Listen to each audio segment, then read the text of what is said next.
By the 8th of October 1980, the Iraqis managed to achieve total control over the city of Muhammara. On the 10th of October, the Battle of Muhammara is still raging. The Iraqi army carries out its second big operation, crossing the Karun.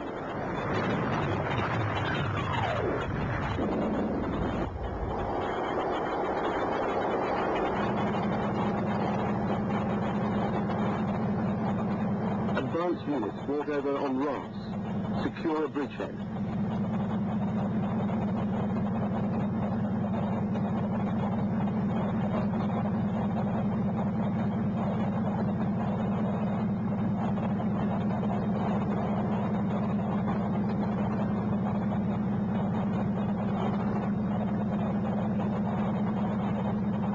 Then a pontoon bridge, 120 meters long, is built to enable the bulk of the troops to cross the river.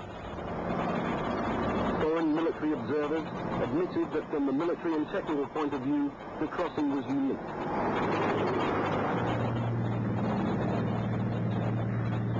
The next morning, a surprise attack will cut the Abadan-Akhwaz main road, but the operational plan requires more than only building the bridge.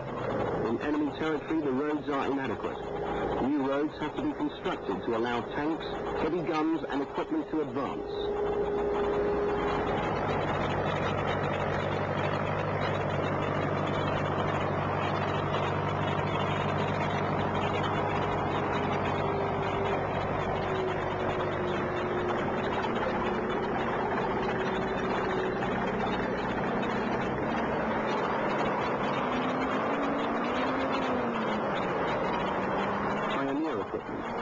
Excavators and bridge parts on the move.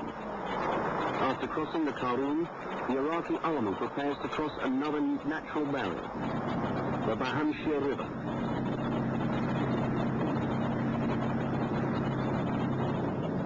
Pioneer work is tough, straining toil. This region is swampy and confronts the soldiers with a multitude of problems.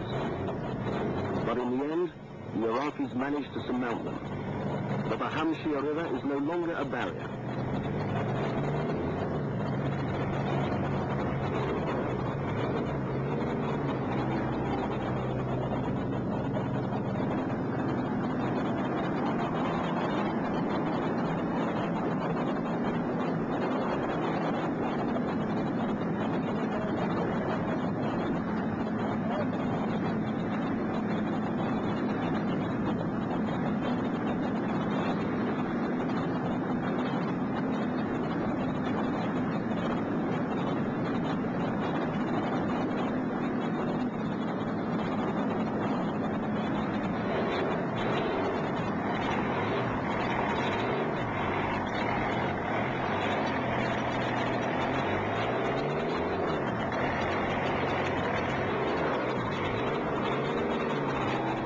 Abadan is cut off from its main connection to Iran.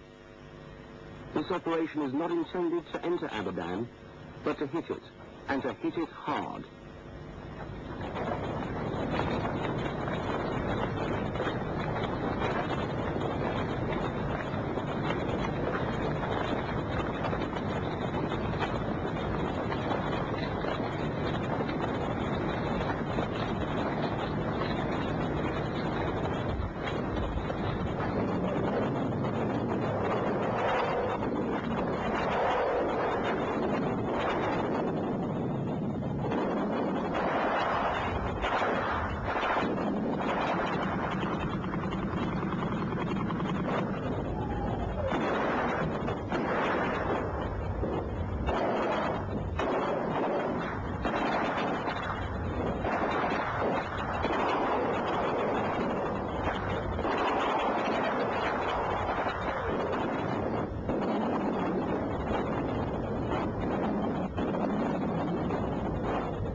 Abadan, once the location of Iran's biggest refinery, turns into an inferno.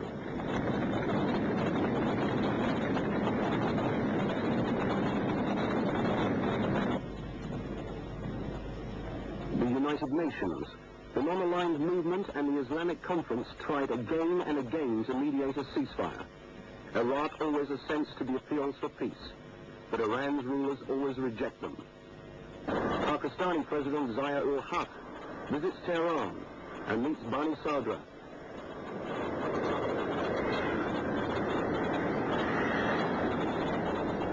Peace mission failed.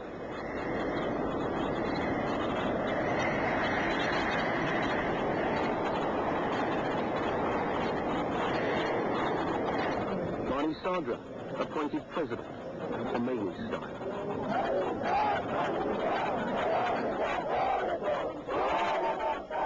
Pro-Bani Sadr demonstration, but political alliances are quickly changing in Iran. Only a little later, other demonstrations against Bani Sadr took to the streets, and he had to flee his master's rage and seek asylum in France. In any case, he was more fortunate than the ex-foreign minister, Zedo, who couldn't escape and was executed. Throughout that period, the intensity of the war increases.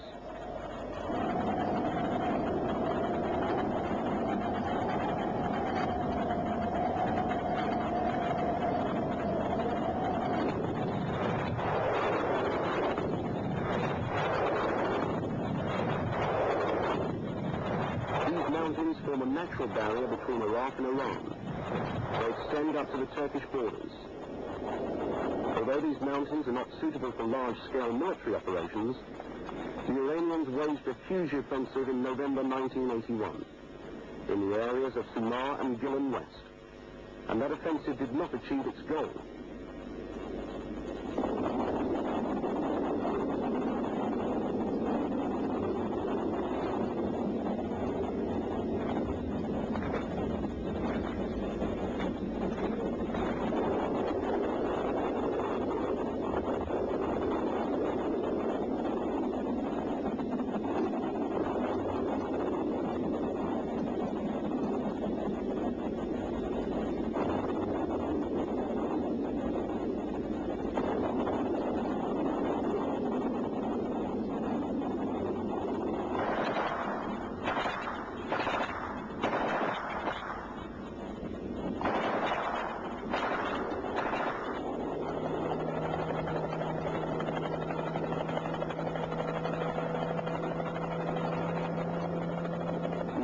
Fighters are on their guard, here and everywhere, along the long borders with Iran.